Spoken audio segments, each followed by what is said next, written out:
All right, everyone. We're finishing off First Samuel today, so chapters 26 through 31. David spares Saul's life a second time. Chapter 26. Then the Ziphites came to Saul at Gibeah, saying, David is in hiding on the hill of Hakilah, which is opposite Jeshimon.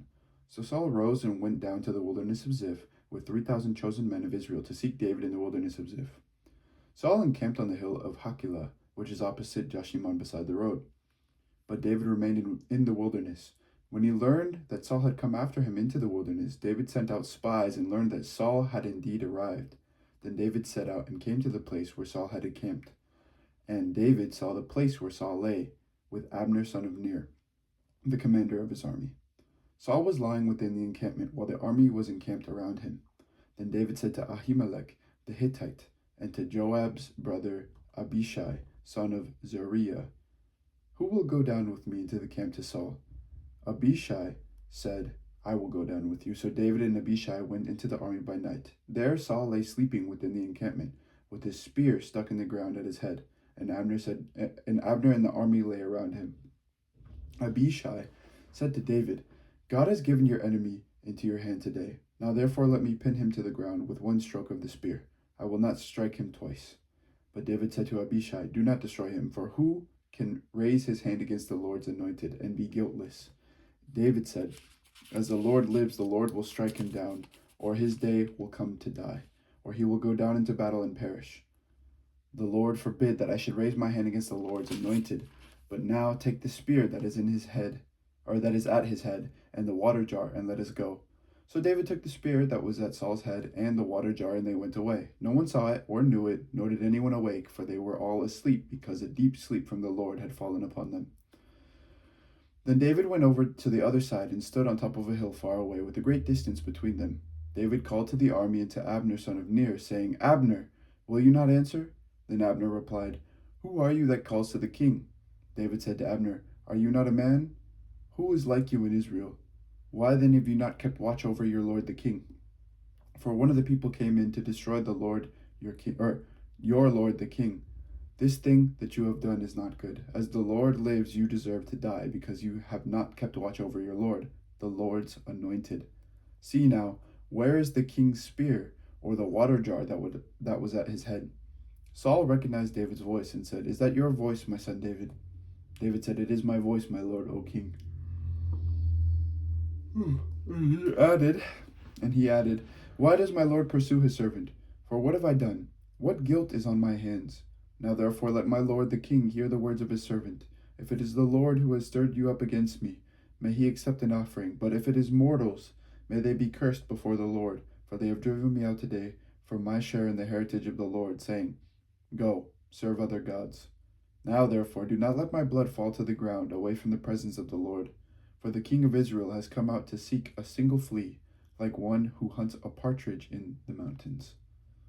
Then Saul said, I have done wrong. Come back, my son David, for I will never harm you again, because my life was precious in your sight today. I have been a fool, and have made a great mistake. David replied, Here is the spear, O king. Let one of the young men come over and get it.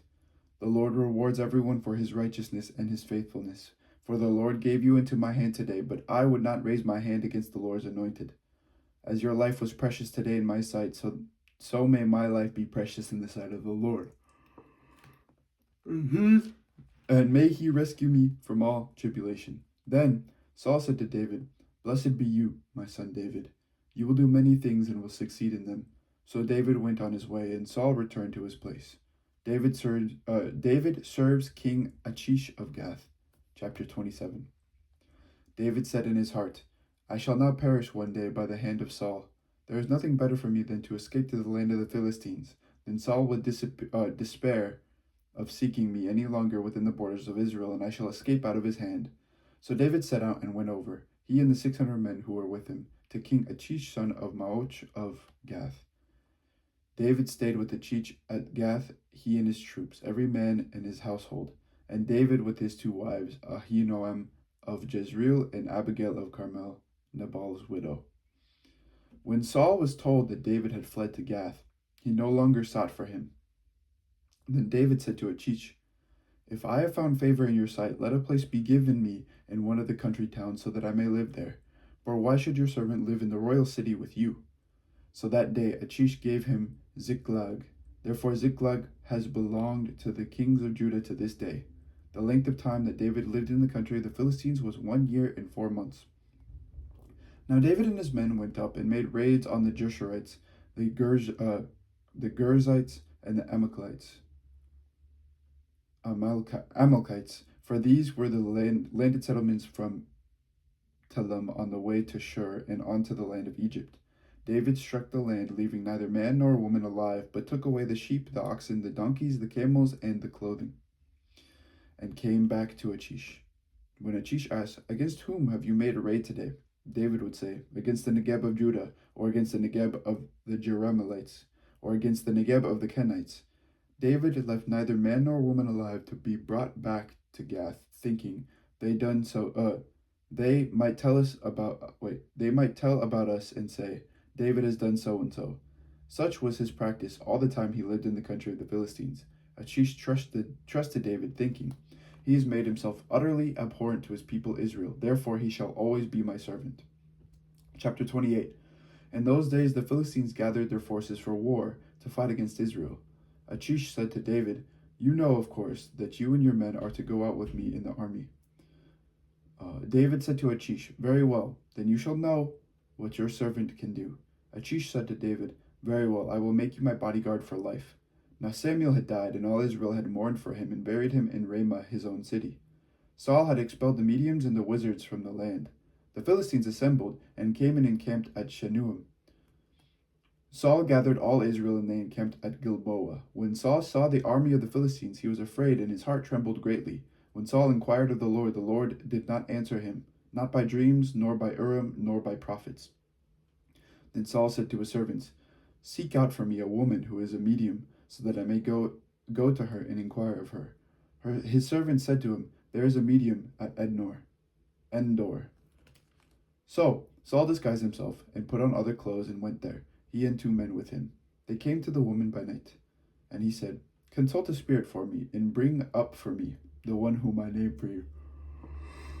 The one whom I named to you. Okay, there you go. The woman said to him, "Surely you know what Saul has done. Now he has cut off the mediums and the wizards from the land.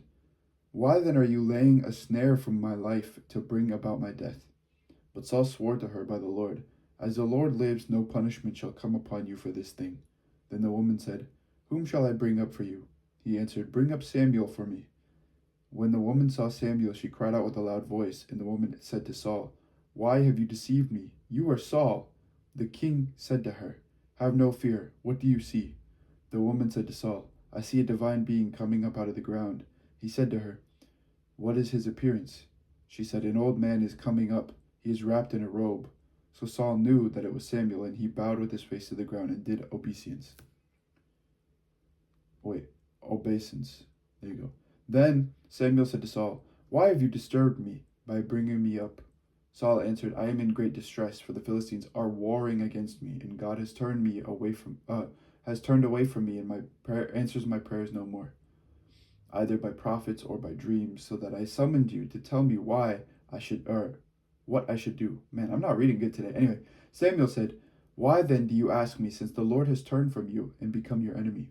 The Lord has done to you just as he spoke by me, for the Lord has torn the kingdom out of your hand and given it to your neighbor David, because you did not obey the voice of the Lord and did not carry out his fierce wrath against Amalek.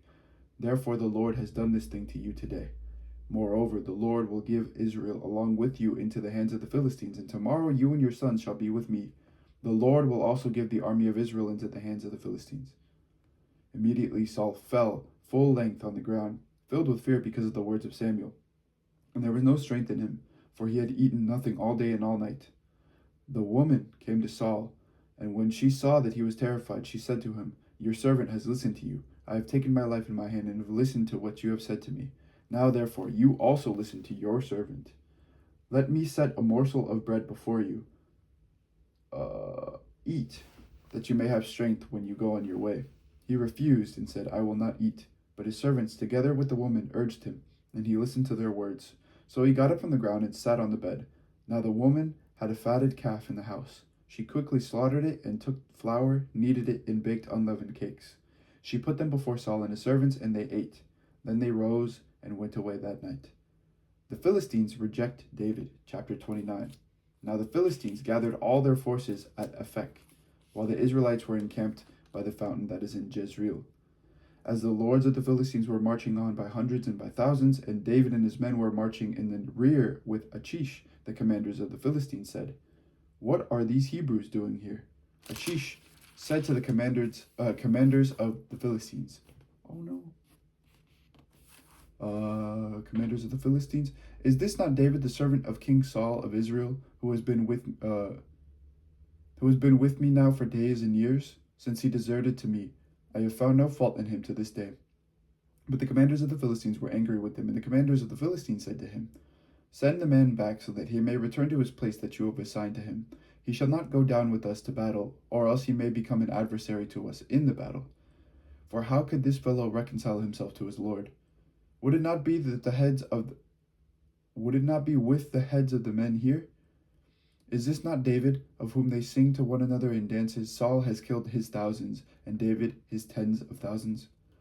Then Achish called David and said to him, "As the Lord lives, you have been honest, and to me it seems right that you should march out and in with me in the campaign. For I have found nothing wrong with you in the day of your coming to me until today. Nevertheless, the lords do not approve of you. So go back now, and go peaceably. Do nothing to displease the lords of the Philistines." David said to Achish, "But what have I done? What have you found in your servant from the day I entered your service until now, that I should not go and fight against the enemies of my lord the king?" Achish replied to David, "I know that you are as blameless in my sight as the angel of God. Nevertheless, the commanders of the Philistines have said, 'He shall not go up with us to the battle.' Now then, rise early in the morning, you and your servants of your Lord who came with you, and go to the place that I appointed for you. As for the evil report, do not take it to heart, for you have done well before me. Start early in the morning and leave as soon as you have light."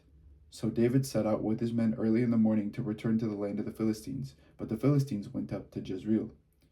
David avenges the destruction of Ziklag. Chapter 30. Now, when David and his men came to Ziklag on the third day, the Amalekites had made a raid on the Negeb and the Ziklag. They had attacked Ziklag, burned it down, and taken captive the women and all who were in it, both small and great.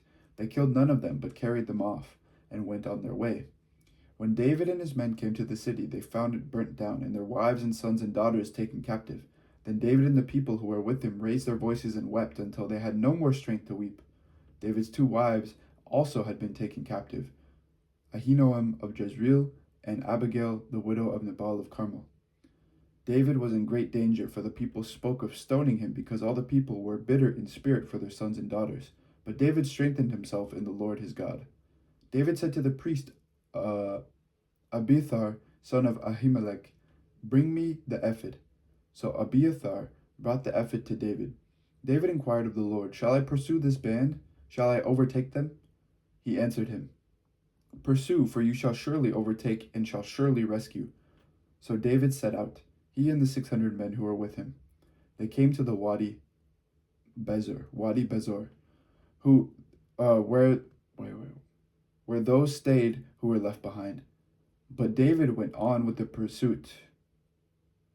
What am I reading? Okay, but David went on with the pursuit, he and 400 men. 200 stayed behind, too exhausted to cross the Wadi Bezor. In the open country, they found an Egyptian and brought him to David. They gave him bread, and he ate. They gave him water to drink. They also gave him a piece of fig cake and 2 clusters of raisins. When he had eaten, his spirit revived, for he had not eaten bread or drunk water for 3 days and 3 nights. Then David said to him, "To whom do you belong? Where are you from?" He said, "I am a young man of Egypt, servant to an Amalekite. My master left me behind because I fell sick 3 days ago. We made a raid on the Negeb of the Cherethites, and on that which belongs to Judah, and on the Negeb of Caleb, and we burned Ziklag down." David said to him, "Will you take me down to this raiding party?" He said, "Swear to me by God that you will not kill me or hand me over to my master, and I will take you down to them." When he had taken them down They were spread out all over the ground, eating and drinking and dancing because of the great amount of spoil they had taken from the land of the Philistines and from the land of Judah. David attacked them from twilight until the evening of the next day. Not one of them escaped, except 400 young men who mounted camels and fled. David recovered all that the Amalekites had taken, and David rescued his 2 wives. Nothing was missing, whether small or great, sons or daughters, spoil or anything that had been taken. David brought back everything. David also captured all the flocks and herds which were driven ahead of the other cattle. People said, "This is David's spoil." Then David came to the 200 men who had been too exhausted to follow David, and who had been left at the Wadi Bezor. They went out to meet David and to meet the people who were with him. When David drew near to the people, he saluted them. Then all the corrupt and worthless fellows among the men who had gone with David said, "Because they did not go with us, we will not give them any of the spoil that we have recovered, except that each man may take his wife and children and leave." But David said, "You shall not do so, my brothers, with what the Lord has given us. He has preserved us and handed over to us the raiding party that attacked us. Who would listen to you in this matter? For the share of the one who goes down into the battle shall be the same as the share of the one who stays by the baggage. They shall share alike." From that day forward he made it a statute and an ordinance for Israel. It continues to the present day. When David came to Ziklag, he sent part of the spoil of his friends, the elders of Judah, saying, "Here is a present for you from the spoil of the enemies of the Lord." It was for those in Bethel, in Ramoth of the Negeb, in Jatir, in Arer, in Sifmoth, in Eshtemoa, in Rakal, in the towns of Jerahmeelites, in the towns of the Jerahmeelites, in the towns of the Kenites, in Hormah, in Borashan, in Athak, in Hebron, all the places where David and his men had roamed. The death of Saul and his sons. Chapter 31. Now, the Philistines fought against Israel, and the men of Israel fled before the Philistines, and many fell on Mount Gilboa. The Philistines overtook Saul and his sons, and the Philistines killed Jonathan and Abinadab and Malchishua, the sons of Saul. The battle pressed hard upon Saul. The archers found him, and he was badly wounded by them. Then Saul said to his armor-bearer, "Draw your sword and thrust me through with it, so that these uncircumcised may not come and thrust me through, and make sport of me." But his armor-bearer was unwilling, for he was terrified. So Saul took his own sword and fell upon it. When his armor-bearer saw that Saul was dead, he also fell upon his sword and died with him. So Saul and his 3 sons and his armor-bearer and all his men died together on that same day. When the men of Israel who were on the other side of the valley and those beyond the Jordan saw that the men of Israel had fled and that Saul and his sons were dead, they forsook their towns and fled, and the Philistines came and occupied them. The next day, when the Philistines came to strip the dead, they found Saul and his 3 sons fallen on Mount Gilboa. They cut off his head, stripped off his armor, and sent messengers throughout the land of the Philistines to carry the good news to the houses of their idols and to the people. They put his armor in the temple of Astarte, and they fastened his body to the wall of Beth-shan. But when the inhabitants of Jabesh Gilead heard what the Philistines had done to Saul, all the valiant men set out, traveled all night long, and took the body of Saul and the bodies of his sons from the wall of Beth-shan, and then they came to Jabesh and burned them there.